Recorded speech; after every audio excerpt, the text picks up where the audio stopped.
Hey, how is it going everybody? My name is StevieWunderKid and welcome back to another GTA 5 drifting video. So this video is basically going to be a continuation of my first video on the best drift cars of GTA 5 and will include 16 more cars across a variety of different classes that are all capable of drifting pretty well. Now many of the cars that I'll be talking about in this video were mentioned in the previous video but were not discussed at length there, so I figured it would be a good idea for me to talk about some of those cars more thoroughly. In addition, some of the other cars you guys will see in this video were discovered through my own testing since making the original video, or they were suggested by my awesome viewers, so big shout out to them. But before I get started with this video though, I would highly recommend that at some point you guys go and check out my first video on the best drift cars of GTA 5, which will be linked in the card at the top right of the screen right now, and will also be linked in the description down below. Now this video is going to help you guys out a ton when it comes to GTA 5 drifting, as it includes at least 30 reliable and capable drift cars, in addition to my own personal list of the top 5 best drift cars in the game. And the beginning of that video also includes a brief drifting tutorial to get you guys started with everything. And of course, as I always say with all of my GTA 5 drifting related videos, all of the testing footage of each car you guys see in this video was recorded without the use of any sort of handling mods or power multipliers. All of the drifting you guys see in this video, as well as all of my other videos, is all performed using a standard Xbox One controller, and this sort of drifting is made possible by stancing the vehicle with a weapon beforehand, and also through the use of a tactic called the mid-drive speed boost, and both of these strategies are discussed in my first best drift cars video in case you guys want to learn more about them. In addition, all of the cars tested in this video were fully upgraded according to the basic drift tune that I discussed in my GTA 5 drift tuning video, which is another helpful resource for you guys to check out and will be linked on the screen and in the description down below. So those were the two main things that I wanted to cover before the video began. So now that that's out of the way, let's get into the cars. Alright guys, so first off is the Vapid Chino Custom, which is of course the normal Vapid Chino with the Benny's Lowrider upgrade. Now to start off, this car is very similar to the Dundreary Virgo Classic that I talk about in my previous Best Drift Cars video, in case you guys are already familiar with that car. So a lot like the Virgo Classic, the Chino Custom is another one of those slow but powerful and controlled muscle cars that can be drifted pretty easily. It's also very heavy, meaning that you can use the car's momentum to your advantage to carry you through those longer corners. However, the fact that the car is so sluggish means that it's not very responsive, so there's not a lot of room to engage and re-engage the mid-drive speed boost. You need to hit it at the perfect time in the RPM range to get the wheel spin you need to carry the car through those longer corners, but if you try to engage the boost at the wrong RPM, the car will just end up bogging down and killing the drift entirely. However, once you get used to the mid-drive speed boost in the Chino Custom though, it's fairly easy to control the car through those lower to medium speed drifts. The wheelbase of the car is also the perfect length so that the car isn't too snappy or hard to countersteer with, and while this car definitely isn't the craziest or most powerful drift car, it still is a pretty unique one with the power required to drift decently well. Alright guys, next up is the Albany Lurcher, which is yet another unorthodox drift car, as it's kind of a wolf in sheep's clothing. You wouldn't really expect a hearse to be able to drift in this game, but surprisingly enough, the Lurcher is one of the better drift cars in the muscles class in my opinion. It feels very similar to a lot of the other muscle cars that I covered in my first best drift cars video, meaning that it's got a ton of power which enables it to drift pretty well. Another advantage of the Lurcher is that when it's stanced, it doesn't have a ton of body roll, meaning that you don't have to be super aggressive with your entries to get the car sideways. In addition, the Lurcher's large amount of torque means that the mid-drive speed boost is really strong and gives you more than enough wheel spin that you need to accomplish those pretty long drifts. However, due to the fact that the Lurcher is so large and sluggish, it's not as responsive when you go to engage and re-engage the mid-drive speed boost. While you do have a little bit more leeway than the Chino Custom to engage the mid-drive speed boost, if you do time it wrong, the car will bog down and kill the drift. The Lurcher's length also doesn't help it much in the event of oversteer, because if you give the car too much angle, the rear end will kick out and overtake the grip of the front wheels, leading to a spin out. However, this tendency isn't as bad as some of the other cars I'll be talking about, but it's still worth mentioning. Overall though, the Lurcher is actually one of my personal favorite drift cars because it is so unique and is fairly easy to drift through those longer corners once you get the hang of it. Next up is the Declasse Burger Shot Stallion, which is yet another underrated muscle car that is actually capable of drifting pretty well. Now this car feels a lot like the other muscle cars that we've discussed in this video, as it has plenty of power. However, the Burger Shot Stallion in specific has much more body roll than both the Chino Custom and the Lurcher, meaning that you will have to drive this car more aggressively to account for that body roll. However, the Burger Shot Stallion has a ton of power, which translates to a very strong mid-drive speed boost, and the mid-drive speed boost itself is also super easy to engage and re-engage, which helps out a ton. The weight distribution and length of the wheelbase also means that this car isn't too snappy or hard to control either. Overall, the Burger Shot Stallion feels very similar to the Sabre Turbo Custom that I talk about in my previous Best Drift Cars video. However, this car does have a little bit less power. Still, especially for returning players, this car definitely does have great value and is a very reliable and capable drift car overall. And also, given that I did include the Burger Shot Stallion on this list, I didn't want to skip over the original Stallion as well. Now, in my opinion, both cars feel overall pretty similar in terms of driving experience. However, the normal Stallion has noticeably less power and more body roll in comparison to the Burger Shot Stallion, but it can still be drifted decently well and is also a good budget option for some non-returning players who don't want to pay full price for the Burger Shot Stallion. However, on a personal level, I would pick the Burger Shot Stallion before the standard Stallion if you plan on drifting with it. Alright guys, next up is the Declasse Moonbeam, which is yet another addition to the very long list of oddball drift cars in GTA 5. Now when you stance up the Moonbeam, it is incredibly slippery, which makes it easy to perform those lower speed single gear drifts without much issue. At higher speeds, however, the fact that the Moonbeam's center of mass is biased towards the front means that it's a little bit harder to control than most other drift cars, as this car in specific is more prone to oversteer as the rear tires don't have enough grip. Unfortunately, the Moonbeam also doesn't have a crazy amount of power to drift through those super wide or long corners at higher speeds, but can still handle those small to medium sized corners and more technical drifts thanks to the fact that it has minimal body roll. In addition, the mid-rise speed boost in the Moonbeam is strong enough to spin the rear tires enough for these more technical drifts, and this can be repeatedly engaged without much issue. And like a few other vans in this game, the Moonbeam is surprisingly good at drifting, but this car has a distinct advantage because it has quite a bit more power. Its driftability is also aided by the fact that the car is so heavy, so you can use its momentum to your advantage, and overall this is one of those more rare and unorthodox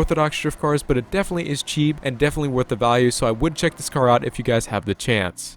And to follow the Moonbeam, we have yet another very odd drift car, the Albany Roosevelt. Now, despite the fact that this car is a 100-year-old limousine type vehicle with a pretty low top speed, the Roosevelt still has a decent amount of low-end torque that allows it to drift decently well. However, the Roosevelt's power band for drifting is fairly limited due to the car's gearing and the fact that its engine doesn't rev very high, which means that there's a very specific region in the RPM range to engage the mid-rise speed boost to notice any sort of kick in torque or increase in wheel spin. If you're at too high of an RPM in second gear and you attempt to engage the mid-drive speed boost, you actually won't notice much of an increase in wheel spin because the Roosevelt lacks that top-end torque needed to break the tires loose. You'll need to engage the mid-drive speed boost a bit earlier in second gear to make full use of the Roosevelt's low-end torque, and in addition, the Roosevelt is a little bit harder to control in those longer drifts because it has very little steering angle. Even if you give the car slightly too much angle during a longer drift, it can spin out pretty easily. However, if you're able to handle the Roosevelt's limited torque band and drive it a little bit less aggressively than most other cars, it can still be pretty rewarding. It feels very similar to the Declasse Moonbeam that I just talked about, but with a little bit less power. Another important thing that I want to note is that the Albany Roosevelt and the Albany Roosevelt Valor are pretty much the same car with respect to their performance, so there's pretty much no difference in driftability between the two. So with that in mind, either version of the Roosevelt will work if you plan on trying to drift it. Alright guys, next up is the Pegassi Infernus Classic, which is yet another unlikely drift car that I really wasn't expecting to feature in a video like this. However, the Infernus Classic is extremely slippery when you stance it up and has plenty of power, which makes those lower speed single gear drifts very easy to perform. However, the fact that the Infernus Classic is so slippery, combined with its rear mounted engine and limited steering angle, means that it's extremely twitchy and will spin out very easily. I can't emphasize this enough, this car is very hard to control during those longer drifts and will spin out easily unless you drift it very carefully and you're careful not to give the car too much steering angle. Now you can account for a potential spin out by using the normal brakes to reel the car back in and to help it straighten back out slightly. Overall though, this is definitely a very weird drift car, and while it does have adequate power with a decently strong mid-drive speed boost that helps it drift pretty well, it is very hard to control and is definitely not for the faint of heart. Alright, next up is the Grotti Turismo Classic, which is actually way more capable at drifting than you might think. Being one of the top cars in the Sports Classics class, the Turismo Classic has a ton of power, meaning that its mid-drive speed boost is incredibly strong. This car is also more than capable of handling those very high-speed drifts easily, however, it can be fairly twitchy because of the car's rear bias center of mass. The Turismo Classic's not nearly as twitchy as some of the other cars I'll be talking about later on in this video, but it still isn't that forgiving and can very easily spin out with too much steering angle. In addition, the car is pretty lightweight, so it doesn't have a ton of momentum to carry you through those longer drifts. You will have to rely more so on the mid-drive speed boost for these long drifts, but as I said before, the mid-drive speed boost is strong enough and consistent enough to keep you going. This is another new personal favorite drift car of mine given how consistent and powerful this car is, and it's also definitely a great value given that it's the fastest car in the Sports Classics class as of now, and it also isn't crazy expensive, so if you guys want to give this car a shot, I definitely recommend it. And next up, we have another very commonly overlooked car, the Ocelot F620. Now this car is particularly slippery when stanced, almost like the Infernus Classic, so it's definitely more sliding than most of the other cars in this video. Now this is mainly due to the fact that the F620's center of mass is actually biased towards the front of the car, meaning that there's not a lot of weight over the rear tires and thus they don't have a lot of grip. And because the rear tires have so little grip, the rear end of the car is pretty hard to control during those longer drifts and can step out pretty easily, leading to a spin out. However, the car itself has tons of power and a strong mid-drive speed boost, meaning that once you get the hang of countersteering with this car, it is fairly easy to drift. In addition, the F620 can be taken right off the street and insured, so it definitely is a great and capable budget drift car. This is also one of the very few cars in the coupes class that can actually drift, so definitely give this car a shot if you'd like. Alright, next up is the very first sports class car that we'll be covering in this video, the Hijack Rustin. Now generally the Rustin is a more slept on car, but it is still pretty capable at drifting because it's got a decent amount of power and is very lightweight. However, this car is probably one of the hardest to control on this list because it has a very short wheelbase and a rear mounted engine, which ultimately creates a strong tendency for this car to want to spin out. The Rustin is one of those cars that you'll need to drift very carefully, and in that regard it feels pretty similar to the Pegassi Infernus Classic that we talked about earlier. Using the normal brakes when you feel the car start to kick out during a drift will also help like it did with the Infernus Classic too. Overall though, this car is a blast to drive and can drift very well, especially at those lower speeds. However, you will need to work pretty hard to maintain those higher speed drifts. And next up is the Lampadati Furore GT. Now the Furore GT is another very powerful drift car that can drift pretty consistently thanks to its strong and repeatable mid-drive speed boost. However, this car's main downfall is that it's extremely snappy and twitchy during those high-speed drifts because the center of mass is biased towards the rear of the car. This ultimately means that the Furore GT has a bad tendency to grip up and straighten out with too little steering input and will totally spin out with slightly too much steering input. Once the rear end of the car overtakes the front, the drift is killed entirely and it's very hard to recover. However, the Furore GT is still a very powerful and capable drift car that you can have quite a bit of fun with after some practice. And next up is one of my new personal favorite drift cars in the game, the Dubauchi 770. Now this car has quickly become one of my favorites because it's so balanced. Now this car has a ton of power which makes the mid-drive speed boost extremely strong, which can help the car drift at very high speeds. This car also has a very similar power band and overall feel to the Grotti Turismo Classic. However, the 770 is much more easily controlled because it has a more neutral weight distribution. The 770 is also on the lighter side like the Turismo Classic, meaning that it doesn't have a lot of usable momentum to really carry it through those longer corners. However, the fact that the mid-drive speed boost is so strong makes up for this. In general, the 770 feels very similar to the Karin 190Z that I mentioned in the last video, but the 770 has way more power. And it's because of this, combined with the car's great looks, that I've quickly grown to love drifting with the 770, and I'd highly recommend that you guys go and check this thing out.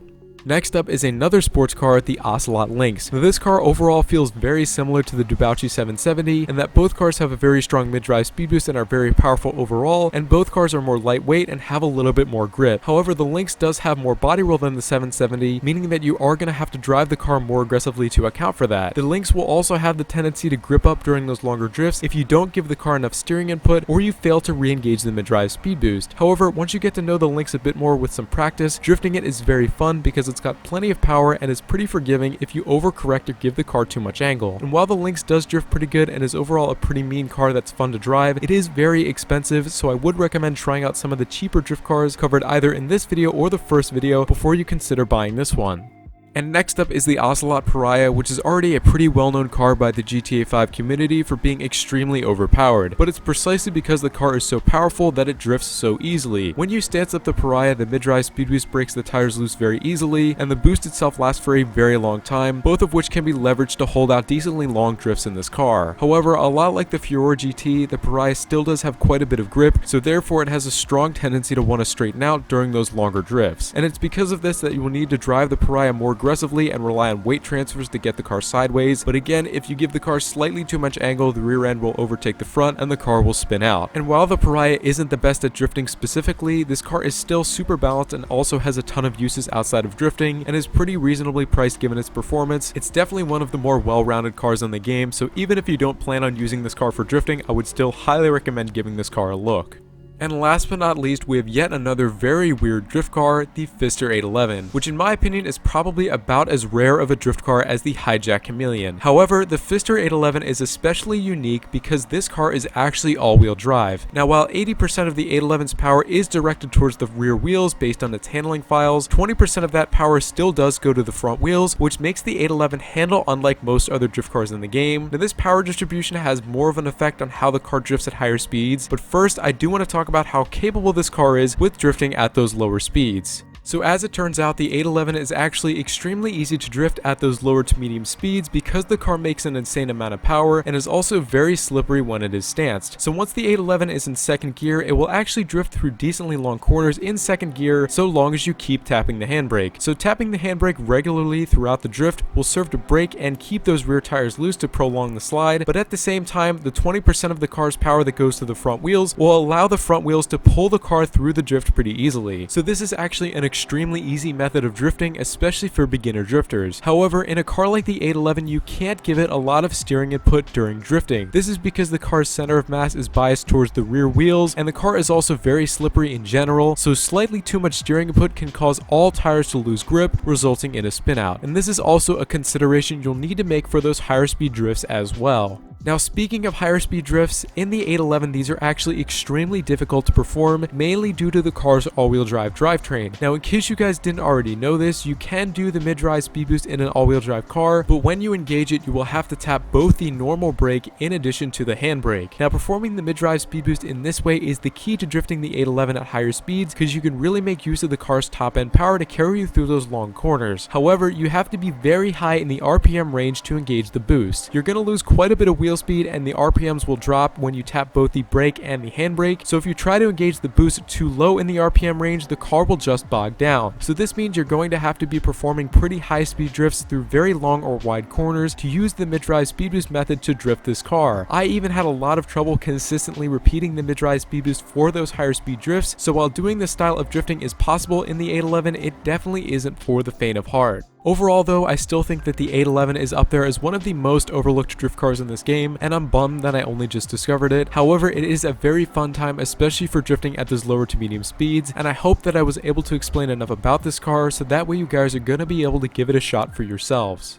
So that will conclude all of the 16 cars that I wanted to feature in this video. However, I do still have yet another small list of drift cars in GTA 5 that I might end up making another video on if you guys want to see that. But with that said, I hope that you guys enjoyed this video and found it helpful in some way. And if you did, feel free to leave any feedback or questions in the comments down below. Drop a like on the video and also consider subscribing to the channel for more GTA 5 drifting content coming very soon. I hope everyone's having a great 2021 so far, and I will see you guys in the next video.